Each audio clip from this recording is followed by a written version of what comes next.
Welcome to दार्जियन में आप सभी का स्वागत है। चलिए आज हम लोग निष्कर्षण की धातुओं के निष्कर्षण की कड़ी में हमारा आज का जो निष्कर्षण का टॉपिक है ये बहुत इंपॉर्टेंट है, एल्युमिनियम का निष्कर्षण। एल्युमिनियम का निष्कर्षण आप सबकी जानकारी के लिए मैं बता दूं कि यदि किसी भी धातु का निष्कर्षण लिखना हो, यदि आपके बोर्ड एग्जाम में पूछा जाए तो सबसे पहले हम जो है उस धातु के प्रमुख अयस्कों का नाम देते हैं। तो सबसे पहले आप लिखेंगे, क्या लिखेंगे, चलिए नोट कीजिएगा।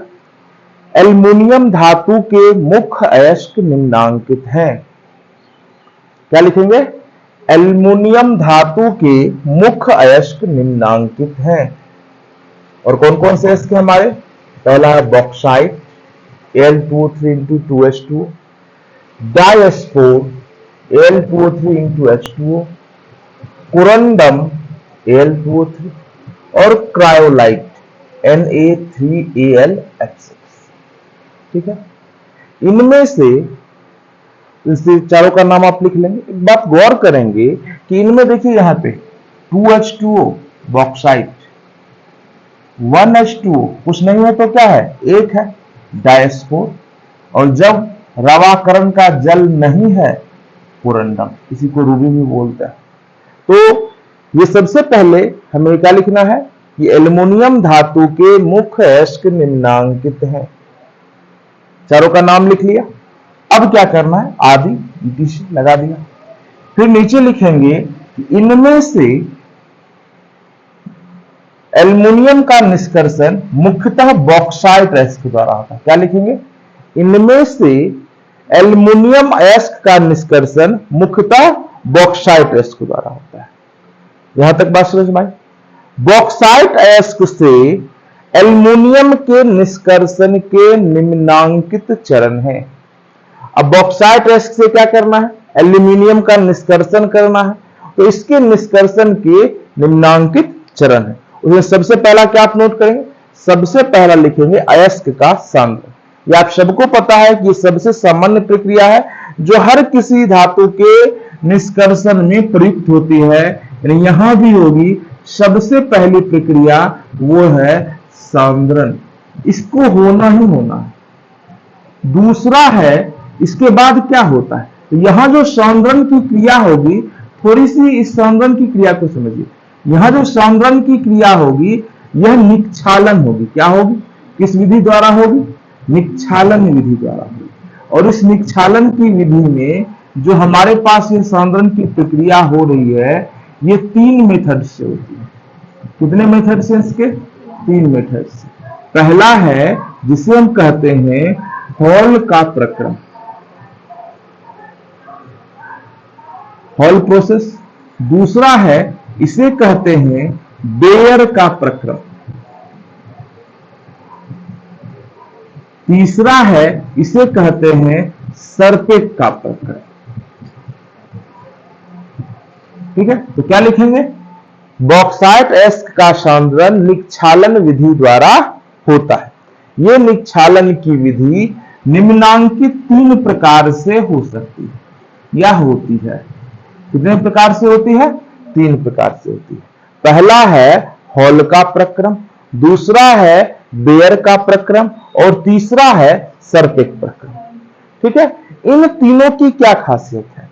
आप जानते हैं कि हमारे पास जो बॉक्साइट अयस्क आएगा वो अलग अलग स्रोतों से आएगा, अलग अलग जगहों से आएगा। तो उस आधार पर जब हम बात करते हैं तो हमें यह जानकारी प्राप्त होती है कि उसमें अशुद्धियां अलग अलग प्रकार की होती हैं। कोई एक होता है जिसमें कि फेरिक ऑक्साइड और सिलिका दोनों शुद्धि के रूप में रहते हैं। कोई एक होता है जिसमें फेरिक ऑक्साइड की मात्रा अधिक होती है, और एक होता है जिसमें कि सिलिका की मात्रा अधिक होती है। तो सामान्य रूप से जब फेरिक ऑक्साइड और सिलिका दोनों अशुद्धि के रूप में रहते हैं तो कौन सा प्रक्रिया अपनाते हैं, यहां पर हॉल का प्रक्रम। देखिए बहुत सिंपल सा कॉन्सेप्ट है कि कहां पर कौन सी प्रक्रिया अपनाई जाएगी। सबसे पहले आप लोगों ने लिखने की जहां तक बात है तो आप लोगों ने लिख लिया होगा कि अयस्कों का सांद्रण, यानी बॉक्साइट अयस्क का सांद्रण निक्षालन विधि द्वारा होता है। इस विधि से अयस्कों को सांद्रित करने के लिए निम्नांकित 3 प्रक्रियाएं हैं। लिख लिया आप लोगों ने? इस विधि से अयस्कों को सांद्रित करने के लिए निम्नांकित 3 प्रक्रियाएं हैं। पहला हॉल प्रक्रम, दूसरा हमारा है बेयर प्रक्रम और तीसरा हमारा है सर्पेक प्रक्रम। ठीक है, तो ये हमारे पास 3 प्रक्रम है। ठीक है, तो हॉल के प्रक्रम में क्या होता है, इसमें मुख्य अशुद्धि जो होती है वो कौन सी होती है, इसमें होती है फेरिक ऑक्साइड और प्लस में सिलिका, इन दोनों की बात होती है। बेयर प्रक्रम में होता है Fe2O3 और थोड़ी मात्रा में FeO यानी फेरस ऑक्साइड, ये थोड़ी मात्रा में, अल्प मात्रा में रहता है, की अधिकता होती है। और यदि यहां आए सर्पेक प्रक्रम में तो यहां पर सिलिका की अधिकता होती है।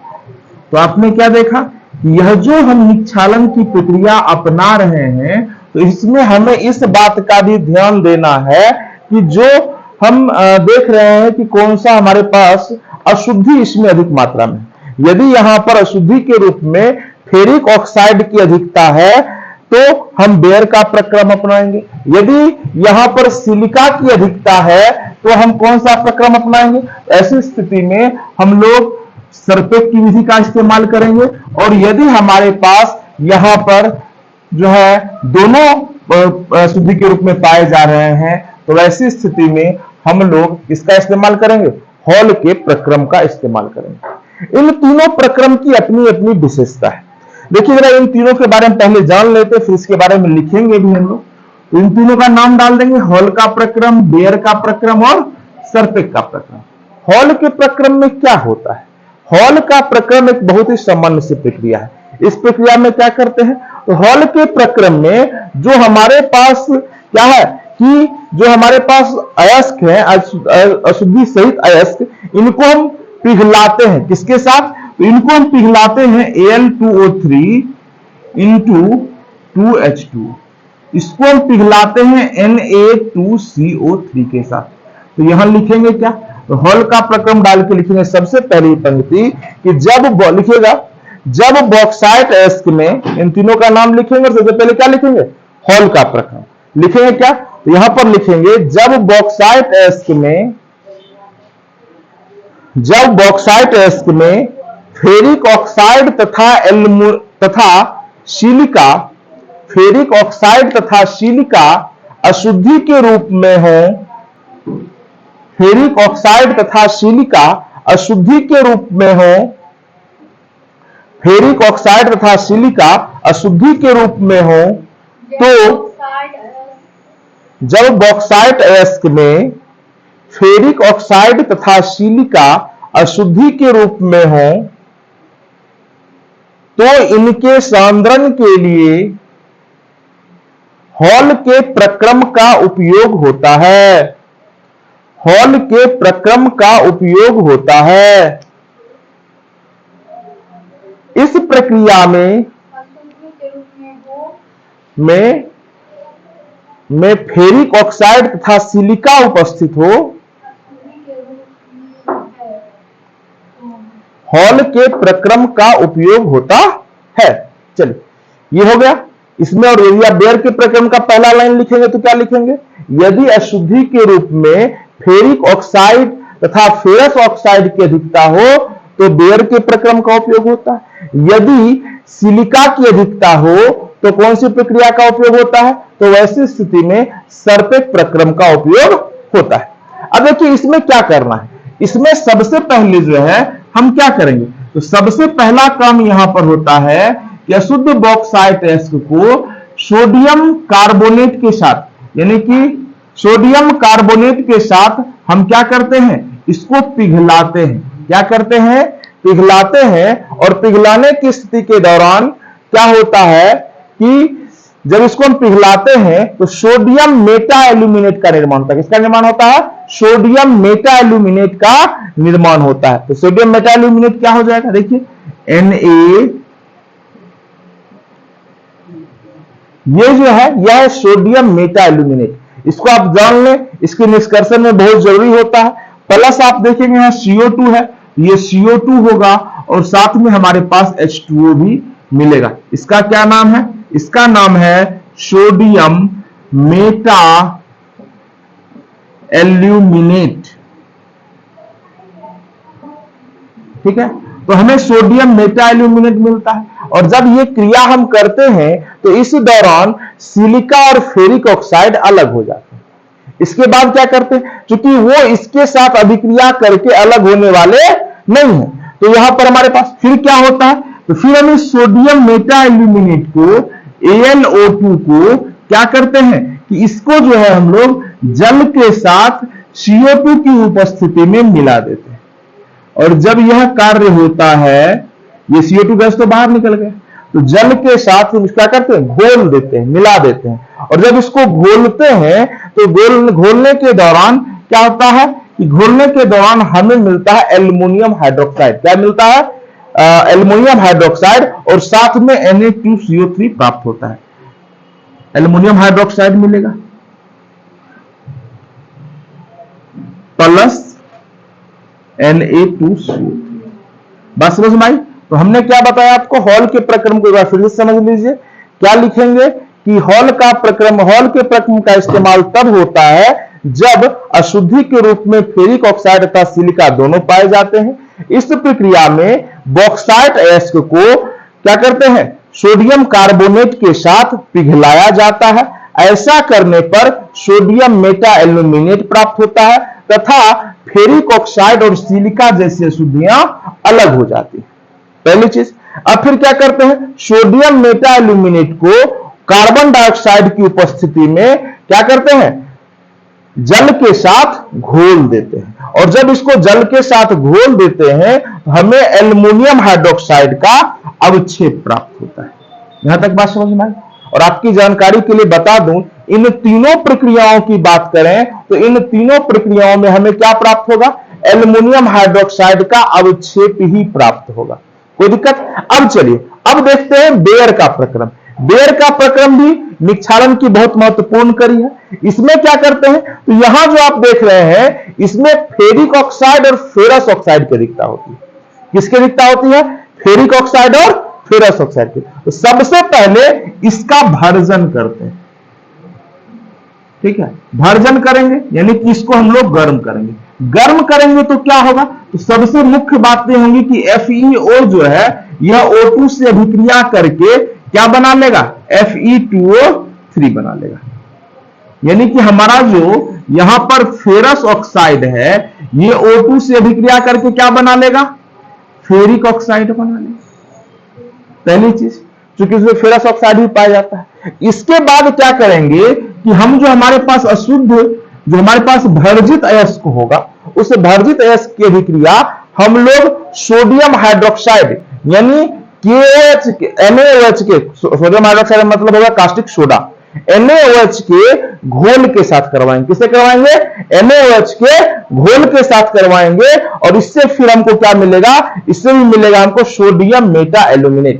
यहां देखिएगा हमारे पास Al2O3 इंटू 2H2, नमी यदि गायब हो गई हो तो ये भी गायब हो जाएगा। और प्लस क्या कर देंगे NaOH, NaOH से भी क्रिया करवाओगे तो फिर हमें क्या मिल जाएगा, यहां पर मिल जाएगा हमको, ये अलग है प्रक्रिया, इस प्रक्रिया को आप समझ चुके हैं। ठीक है, तो हमें क्या मिल जाएगा, हमें मिल जाएगा यहां पे सोडियम मेटा एल्यूमिनेट और प्लस जल मिलेगा। बात समझ में आई? कोई दिक्कत? यानी किसमें क्या करना है, पहले भर्जन करवा देना है। भर्जन करवाने के बाद क्या मिलेगा हमें, हमें मिलेगा भर्जित अयस्क, जिसमें कि अशुद्धि के रूप में अब क्या बचेगा, फेरस ऑक्साइड नहीं बचेगा, फेरिक ऑक्साइड बचेगा। अब इसका क्या करेंगे, NaOH के जलीय घोल के साथ इसको आप एक्वस कर दीजिए। एक्वस करने का मतलब इसके जलीय घोल के साथ इसका अभिक्रिया करवाइएगा। तो ये क्या बनेगा, सोडियम मेटा एल्यूमिनेट और प्लस में क्या बनेगा, H2। अब ये तो हमें मिल गया। अब क्या करना है कि जो हमारे पास सोडियम मेटा एल्यूमिनेट हमारे पास बचा NaAlO2, ठीक है, थोड़ा इस साइड लिख देता हूं, बाद में फिर उसको डिस्कस करूंगा।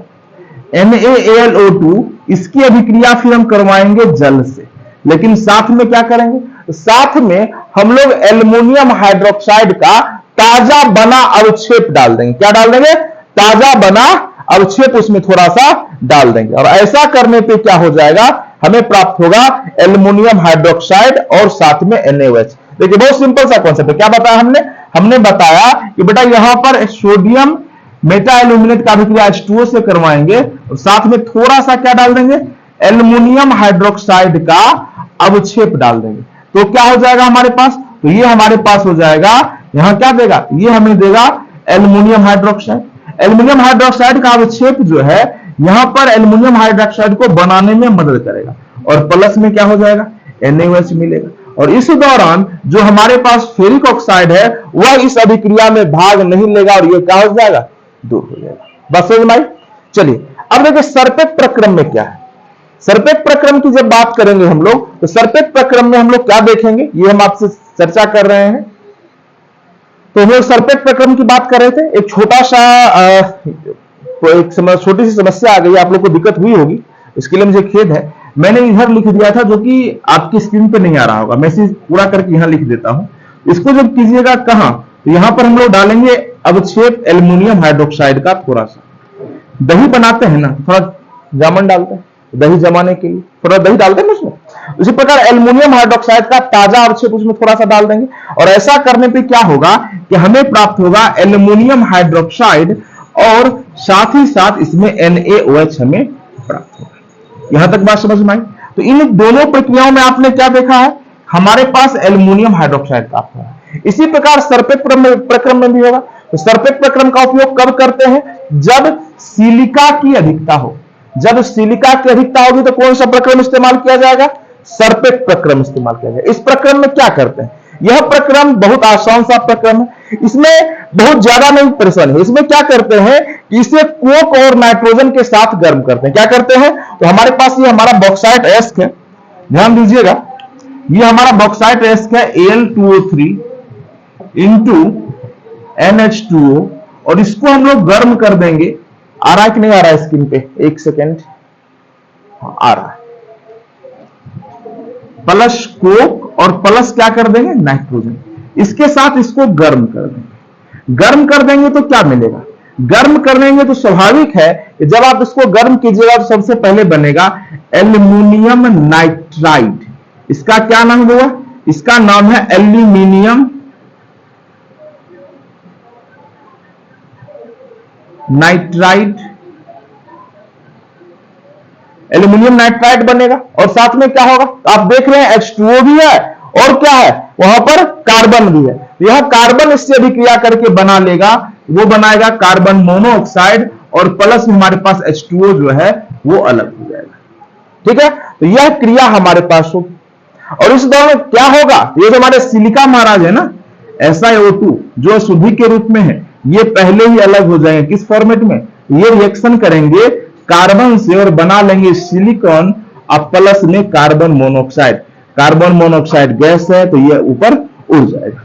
ठीक है, तो ये हमारे पास क्या है, ये हमने बताया आपको कि एल्युमिनियम नाइट्राइड का यहां पे निर्माण होगा। अब क्या करेंगे, तो यहां पर भी इस एल्युमिनियम नाइट्राइड से हमें एल्युमिनियम हाइड्रोक्साइड की प्राप्ति करनी है। तो कैसे करेंगे, तो एल्युमिनियम नाइट्राइड जो हमारा है, इस एल्युमिनियम नाइट्राइड को जो है हम जल से अभिक्रिया करवाएंगे और इससे क्या मिल जाएगा। देखिए बहुत सिंपल सा कॉन्सेप्ट हमारे पास है, ये एल्युमिनियम नाइट्राइड है, इसका रिएक्शन हम किससे करवाएंगे, इसका रिएक्शन हम करवा देंगे जल से और जब जल से अभिक्रिया करवाएंगे तो हमें यहां मिलेगा AlOH का होल थ्राइस और प्लस में NH3। चलिए देखिए, तो हम एक बार फिर से इस बात को डिस्कस कर ले आप लोगों से, हम एक बार फिर से डिस्कस करते हैं। देखिए कि जब कभी सबसे पहला काम क्या करना था, कि सबसे पहला काम करना था कि जो एल्युमिनियम है इसके मुख्य कौन कौन से हैं, इसका नाम लिख देना था, हमने लिख दिया। दूसरा क्या करना था, उनमें से प्रमुख कौन सा था, हमने बता दिया बॉक्साइट है। पहला स्टेप क्या होगा, तो पहला स्टेप जो होना है वो होता है सांद्रण। तो पहला स्टेप हम लिखेंगे, इसका सांद्रण करेंगे। सांद्रण किस विधि से करेंगे, निक्षालन विधि से करेंगे। लेकिन हाँ, यहां एक पते की बात है कि एल्युमिनियम धातु का के लिए जब बॉक्साइट का सांद्रण करेंगे तो यह 3 विधियों से होता है। कौन कौन सी विधि है, हॉल की विधि, बेयर की विधि और सरपेट की विधि। ध्यान से समझने योग्य बात है, ये 3 अलग अलग विधियां क्यों हैं, क्योंकि जो बॉक्साइट एस्क प्राप्त होते हैं उनमें अशुद्धि के रूप में 2 चीज पाया जाता है। कौन कौन सा, फेरिक ऑक्साइड और सिलिका। यदि फेरिक ऑक्साइड और सिलिका दोनों अशुद्धि के रूप में पाए जाए तो हम यहां पर हॉल की विधि का इस्तेमाल करते हैं। इसमें क्या करते हैं, तो इसमें जो हमारे पास चूर्णित अयस्क होता है उसको सोडियम कार्बोनेट के साथ पिघला देते हैं, और जब पिघलाते हैं तो सोडियम मेटा एल्यूमिनेट बनता है, कार्बन डाइऑक्साइड गैस प्राप्त होता है, साथ ही साथ जल मुक्त होता है। और इस दौरान हमारे पास जो फेरिक ऑक्साइड और सिलिका है, चूंकि ये अगलनीय अशुद्धि है, ये पिघलता नहीं है और वह वहां पर दूर हो जाता है। फिर इसके बाद सोडियम मेटा एल्यूमिनेट को फिर क्या करते हैं, कार्बन डाइऑक्साइड की उपस्थिति में क्या कर सकते हैं, जल के साथ घोल देते हैं, और जब जल के साथ इसको घोलते हैं तो क्या मिलता है, एल्युमिनियम हाइड्रोक्साइड मिलता है, साथ में सोडियम कार्बोनेट प्राप्त होता है। ठीक है, यह एल्युमिनियम हाइड्रोक्साइड हमें तीनों प्रक्रियाओं में प्राप्त होगा। इसके बाद दूसरा क्या है, दूसरा बेयर का प्रक्रम। बेयर का प्रक्रम कब इस्तेमाल करते हैं, जब इसमें अशुद्धि के रूप में फेरिक ऑक्साइड और फेरस ऑक्साइड इन दोनों की मात्रा पाई जाती है, तो हम लोग इसका प्रयोग करते हैं। इस प्रयोग के दौरान क्या है, इसमें बहुत सिंपल है, पहले इसका भर्जन करवा देते हैं ताकि जो फेरस ऑक्साइड है वो फेरिक ऑक्साइड में बदल जाए। फिर क्या करते हैं कि इसका जो है जलीय NaOH यानी जलीय कॉस्टिक सोडा के साथ इसको घोल देते हैं, तो यहां पर हमें पुनः मिलता है सोडियम मेटा एल्यूमिनेट और जल मुक्त होता है। फिर क्या करते हैं कि हमारे पास सोडियम मेटा एल्यूमिनेट का भी क्रिया हम जल से करवाते हैं, तो यहां पर हमें मिलता है, और अब जब इसको जल के साथ घोलते हैं तो थोड़ा सा ताजा बना एल्युमिनियम हाइड्रोक्साइड इसमें डाल देते हैं, उसका अवक्षेप, ताकि ये जल्दी बन जाए, और यहां पर पुनः हमें क्या प्राप्त होता है, एल्युमिनियम हाइड्रोक्साइड प्राप्त होता है। पुनः देखेंगे, अब हमारे पास तीसरी विधि है, इस विधि का नाम है सरपेक की विधि। सरपेक की विधि का प्रयोग तब करते हैं जब सिलिका की अधिकता होती है। इसमें बहुत सामान्य सा प्रक्रिया है, इसमें नाइट्रोजन और कोक के साथ अयस्क को गर्म कर देते हैं, एल्युमिनियम नाइट्राइड बनता है। क्या बनता है, एल्युमिनियम नाइट्राइड, और एल्युमिनियम नाइट्राइड के साथ कार्बन मोनोऑक्साइड और जल बनता है।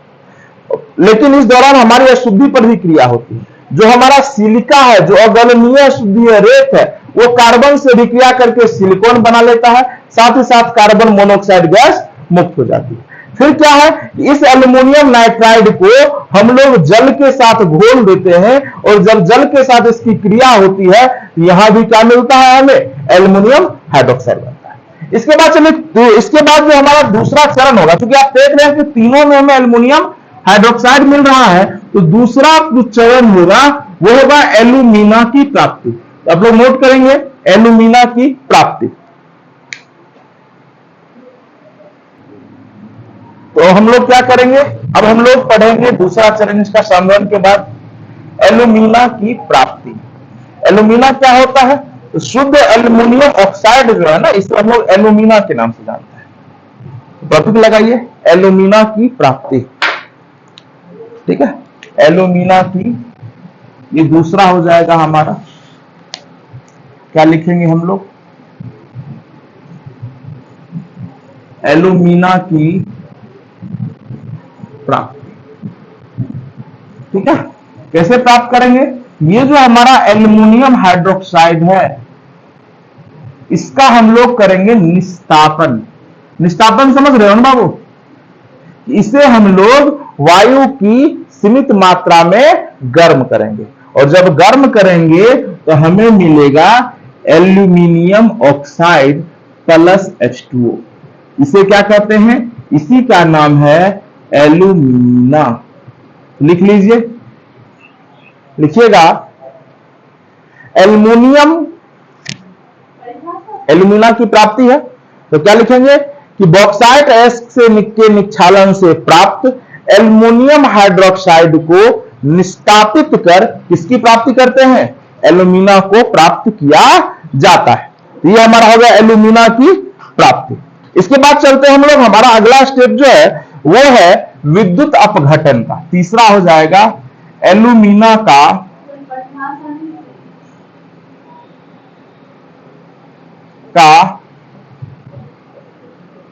विद्युत अपघटन। ठीक है, अंग्रेजी में इलेक्ट्रोलाइसिस ऑफ एल्युमिना, क्योंकि ऊपर नहीं लिखा इसलिए नहीं लिखा। ठीक है, चलिए इसमें क्या करते हैं हम लोग, ये देखेंगे। चलिए अब हम देखते हैं कि हमारे पास शुद्ध एल्यूमिना का विद्युत अपघटन कैसे करते हैं। देखिए, विद्युत अपघटन की जो क्रिया होती है वो एक बड़े पात्र में करवाई जाती है। एक बड़ा सा पात्र लेते हैं और उस बड़े पात्र के अंदर खासियत क्या होती है कि ये इस्पात का बना हुआ पात्र होता है और इसके आंतरिक लेयर पर कार्बन की अस्तर की गई होती है। किसी का अस्तर की गई होती है? तो कार्बन की। कैसा कार्बन? Gas carbon. ठीक है। और यहां पर जो है कार्बन की छड़, इट मींस आप ग्रेफाइट मान सकते हैं। ग्रेफाइट की छड़ जो है वह कैसे रहती है? वह इलेक्ट्रोड के रूप में इसमें डाली जाती है। यह जो आप देख रहे हैं कार्बन का स्तर, यह एनोड की तरह कार्य करता है। कैसे कार्य करता है? एनोड की तरह। और यहां जो यह देख रहे हैं यह यहां पर कैथोड की तरह कार्य करता है। इसमें करते क्या है? तो इसमें जो है हम लोग गलित एल्यूमिना डालते हैं। क्या डालते हैं? एल्यूमिना, Al2O3 प्लस इसमें हम लोग क्रायोलाइट डाल देते हैं, Na3Al(F6) और इसके बाद हम इसका विद्युत अपघटन करवाते हैं। यह प्रक्रिया जो है हॉल और हेराल्ड के द्वारा दिया गया था। इस क्रिया में क्या होता है? यहां पर दो चीजें होती है। देखिए, अब इसमें हम क्रायोलाइट क्यों डालते हैं? तो क्रायोलाइट एक उदासीन शुद्रावक है जो इसके गलनांक को कम कर देता है और इसकी चालकता को बढ़ा देता है। चालकता के बढ़ने के कारण क्या होता है कि यहां पर आसानी होती है। ठीक है, तो चालकता को बढ़ा देता है, गलनांक को कम कर देता है। अब होता क्या है? तो यहां पर जो हमारा जो क्या कहते हैं, यहां पर जो क्रिया होती है एल्यूमिना के वियोजन की, तो एल्यूमिनियम इस कैथोड पे यहां पर ऊपर की ओर जमा होने लगता है और जो हमारा ऑक्सीजन है वो इस कार्बन के स्तर से अभिक्रिया करके CO2 गैस बना लेता है। तो इस प्रकार हमारे पास जो एल्यूमिनियम की अभिक्रिया होती है कुछ इस प्रकार से होती है। Al2O3 वियोजन होता है तो हमारे पास क्या हो जाएगा? 4Al plus 3O2। ये इसको बैलेंस कर दे तो ये हमारे पास यहां पर मुख्य रूप से अभिक्रिया होती है। इस अभिक्रिया के बाद हमारे पास यदि जो क्रायोलाइट है यह भी टूटता है और क्रायोलाइट के लिए हमारे पास होता है Na3Al(F6) तो यह जब टूटता है तो यह क्या देता है? यह हमें देता है 3Na प्लस Al3 प्लस और प्लस में हमारे पास देता है 6F माइनस। और यह जो Al3 प्लस है यह कैथोड पर जाकर के Al3 प्लस प्लस 3 इलेक्ट्रॉन यह एल्यूमिनियम में बदल जाता है। ठीक है, यहां पर जो इसके वियोजन की क्रिया है यह कैसी होगी, इसकी जो कई संभावनाएं हैं लेकिन सबसे प्रमुख संभावना यह है। इस प्रकार इसका अपघटन होता है। अपघटन के बाद का जो टर्म है हमारा वो है शोधन। तो ध्यान रखेंगे कि जो एल्यूमिनियम का शोधन होता है वह हूप प्रक्रम द्वारा होता है। किस प्रक्रम द्वारा होता है? हूप प्रक्रम द्वारा होता है। और हूप प्रक्रम में क्या होता है? इस प्रक्रम में यहां पर जो है यह एक वैद्युत शोधन की विधि है। ठीक है, वैद्युत शोधन की जो यह विधि है इसमें क्या करते हैं? तो इसमें जो है हम इसके बारे में चर्चा करते हैं कि हूप प्रक्रम से शोधन क्या था। आपने देखा सबसे पहला सौंदन, सौंदन के बाद निक्षालन। निक्षालन में 3 प्रक्रियाएं थी, हॉल का प्रक्रम, बेयर का प्रक्रम और सरपेट का प्रक्रम। इसके बाद एल्यूमिना का विद्युत अपघटन आपने देखा। एल्यूमिना के विद्युत अपघटन में क्या होता है? यह एक बड़े पात्र में करवाया जाता है जिसमें कि क्या होता है कि उसकी आंतरिक दीवार पर कार्बन का स्तर लगा होता है, गैसीय कार्बन का। कार्बन की छड़ जो है वह क्या होती है? वहां पर कार्बन की छड़ किसका काम करती है? कार्बन की छड़ वहां पर कैथोड का काम करती है और यह स्तर एनोड का काम करता है। जब विद्युत अपघटन की क्रिया होती है तो हमारे पास कैथोड पर कौन जमा हो जाता है?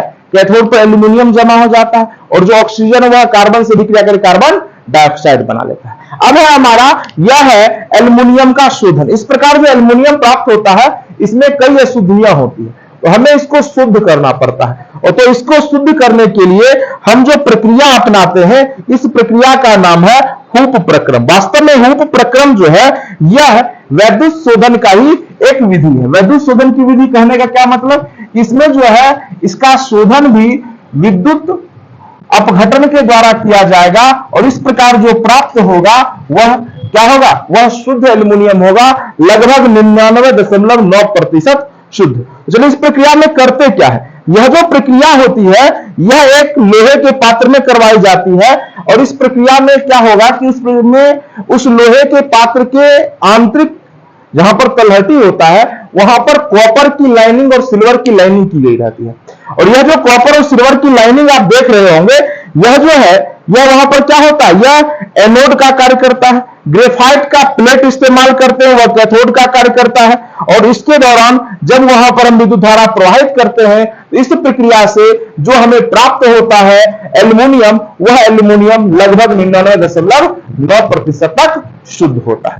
तो इसमें होता क्या है, तो जब विद्युत अपघटन की क्रिया करवाई जाती है तो निचले तल पे एल्युमिनियम जमा हो जाता है, क्योंकि वहां पर जो रखा हुआ रहता है, जो लाइनिंग की हुई रहती है धातुओं की, मिश्र धातुओं की, वो लाइनिंग वहां पर कैथोड का काम करती है और ऊपर जो छड़ है वो एनोड का काम करती है। इस प्रकार जो हमें एल्युमिनियम प्राप्त होता है यह 99.9% शुद्ध होता है।